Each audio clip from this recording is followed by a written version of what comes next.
حضرت انس بن مالک رضی اللہ تعالیٰ عنہ سے مروی روایت ہے، جو حضور کے خادم خاص تھے، اور یہ متفق علیہ بھی ہے، یعنی بخاری میں بھی ہے، مسلم میں بھی ہے، لیکن تھوڑا سا فرق ہے الفاظ کا۔ تو جو مسلم شریف کی روایت ہے اس کے الفاظ کیا ہے؟ للہ اشد فرحا بتوبۃ عبدہ حین یتوب الیہ،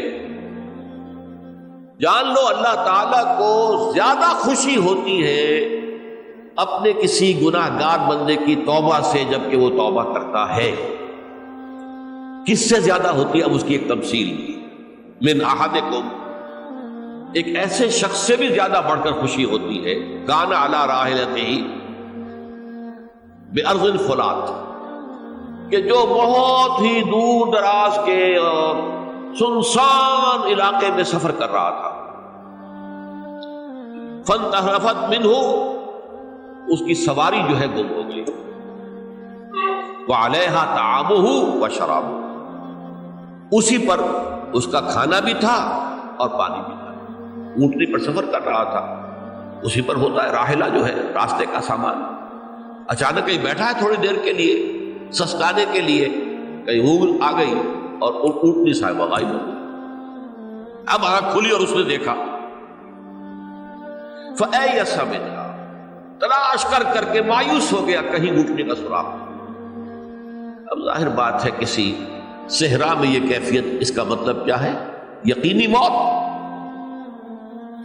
فَأَتَىٰ شَجَرَةً فَاسْتَجَعَ فِي ظِلِّهَا وَقَدْ أَيَسَ مِنْ رَاحِلَتِهِ، تو وہ ایک درخت کے نیچے اس کے سائے میں آ کے لیٹ گیا، گویا کہ موت کی امید۔ فَبَيْنَهُمَا وَهُوَ كَذَلِكَ إِذْ هُوَ بِهَا قَائِمَةٌ عِندَهُ، اس کی کہیں دوبارہ آنکھ لگی ہے، جو کھولا تو دیکھتا ہے اونٹنی تو موجود ہے، کھڑی ہے، تو وہ فوراً اس کی وہ جو رسی ہے وہ پکڑتا ہے، وَأَخَذَ بِخِتَامِهَا ثُمَّ قَالَ مِن شِدَّةِ الْفَرْقِ، اب جو اسے مسرت ہوئی اس کا آپ اندازہ کر سکتے ہیں، ایک یقینی موت کا معاملہ آ چکا تھا، اور اچانک اللہ تعالیٰ نے وہ کھوئی ہوئی اونٹنی جو ہے وہ واپس دلا دی۔ تو وہ کہنا تو یہ چاہتا تھا، اللہ تو میرا رب ہے، میں تیرا بندہ ہوں، لیکن جسے ہم کہتے ہیں کہ خوشی کی انتہا فرط مسرت میں ایسی زبان لڑکھڑائی، اس نے کہا اللہم انت عبدی وانا ربک، اے اللہ تو میرا بندہ ہے، میں تیرا رب ہوں۔ یہ کہتے ہیں یہ کیا ہے؟ فرط مسرت، جسے آپ خوشی کی انتہا، کہ جس میں انسان جو ہے اتنی بڑی خطا کر بیٹھتا ہے۔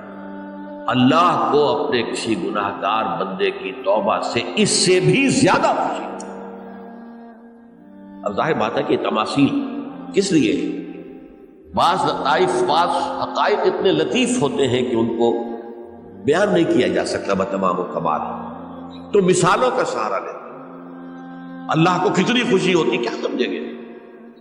لہذا یہ مثال تو سمجھ میں آ گئی نا، کہ ایک لقودق صحرا میں انسان سفر کر رہا تھا، ایک ہی اونٹنی ہے، اسی پر اس کا پانی ہے، اسی پر اس کا کھانا ہے، کہیں ٹھہرا ہے تھوڑی دیر کے لیے، اور اونٹنی غائب ہو گئی، اور اس کے بعد تلاش کر کے شمال مغرب جنوب ہر طرح دیکھ لیا آپ نے، کہیں اونٹنی کا سراغ نہیں۔ اب موت کے انتظار میں لیٹ گیا کہ اچانک دیکھتا ہے کہ اونٹنی موجود، تو وہ اس شدت فرح میں یہ کہہ بیٹھتا ہے اللہم انت رب انت عبدی وانا ربک انا للہ و انا الیہ راجعون۔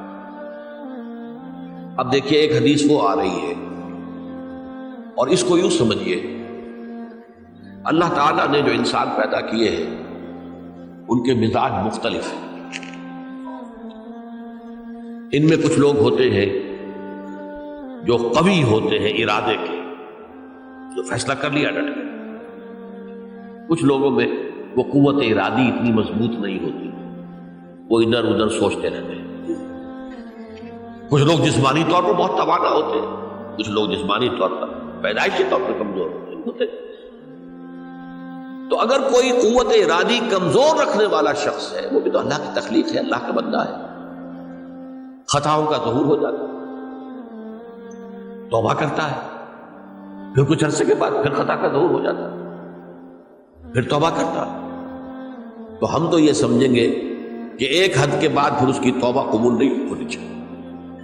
لیکن حدیث سنیے، وعن ابی ہریرہ رضی اللہ تعالی عنہ قال قال رسول اللہ صلی اللہ علیہ وسلم ان عبدا اذنب ذنبا، یقیناً ایک بندہ جو ہے وہ ایک گناہ کرتا ہے،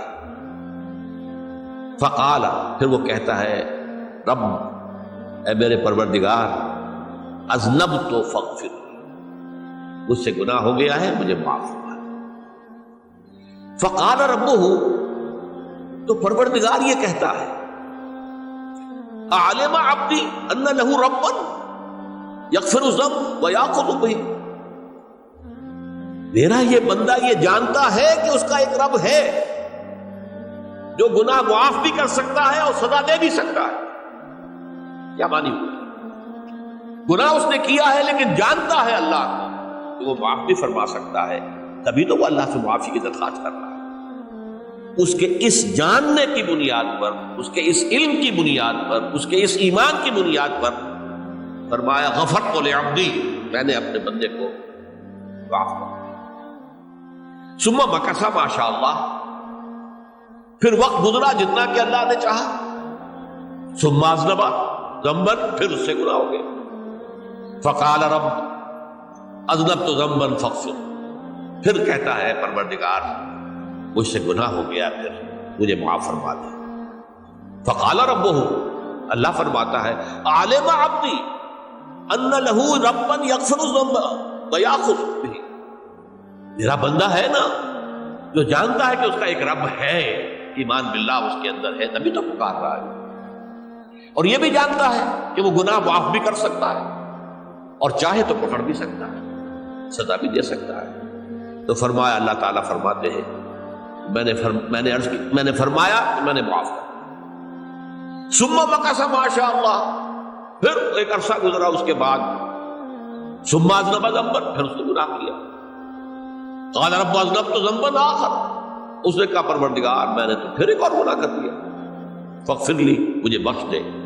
فقال اعلم عبدی ان لہ ربا یغفر الذنب ویأخذ بہ، میرا بندہ جانتا ہے نا کہ اس کا ایک رب ہے جسے وہ پکار رہا ہے، اور وہ جانتا ہے کہ اسے اختیار حاصل ہے کہ چاہے تو بخش دے اور چاہے تو پکڑ لے۔ اس کے اس علم، اس ایمان کی بنیاد پر میں نے اسے معاف کر دیا۔ ایک اور حدیث، میں نے چونکہ اس گفتگو کے لیے ان احادیث کا تفحص کیا ہے، یہ تو بہت ہیں حدیثیں، میں نے ان میں سے کچھ چنی ہے۔ ہمارے بعض واعظ ناصح وہ بھی کسی شخص کو روکتے رہے، برائیوں سے روکتے رہے، نہیں رکتا، تو کہیں غصے میں آ کے اللہ تجھے کبھی معاف نہیں کرے گا۔ یہ کتنا بڑا جرم ہے، اس کا اندازہ کیجئے اس حدیث سے۔ تو میرے بندے کو میری رحمت سے مایوس کر رہے تھے، کتنا بڑا جرم ہے، اس کا اندازہ کیجئے۔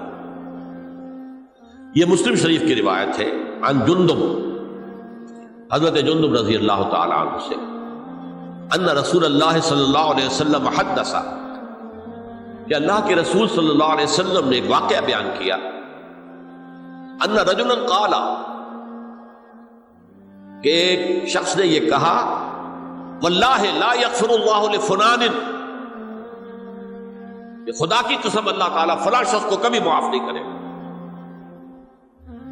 وان اللہ تعالی قال، اس پر اللہ تعالیٰ نے یہ فرمایا، من ذا الذی یتعالی علیہ، یہ کون ہے جو میرے اوپر حکومت کرنے والا آ گیا، جو میری طرف سے حکم لگا رہا کہ میں کبھی معاف نہیں کروں گا۔